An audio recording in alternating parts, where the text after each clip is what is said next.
push or pull in the golf swing. Those are two different ways that we can generate speed and power. Both can work, but one of them is going to be more primary for you. So let's touch on each of them and what you need to be aware of. When it comes to pulling as the primary power source, which is what I am, and the majority of players that I talk to think about more of the pulling motion. So if you're this person, you're going to want to focus more on your body, on your bigger muscles, because the idea is we're using these big muscles in the backswing. We're pulling this lead shoulder behind us.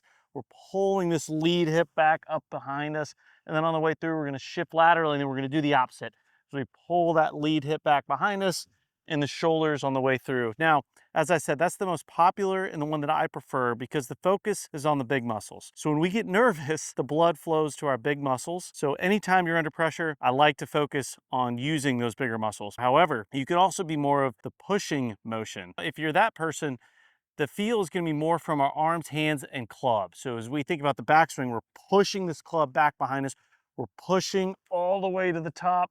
And then on the way through, we're pushing the arms and hands down and through to the finish. So two completely different ways to think about swinging in your golf swing. They both can be successful. The only way for you to really understand what's best for you is just go experiment. Go hit some shots where your focus is on pulling back and through with your big muscles, and then hit some shots with pushing with your arms, hands, and club and see what works best for you. As I said, I like to focus on pulling. That is going to be using my big muscles. So watch me. So I'm using my big muscles to pull on the way back and then pull on the way through.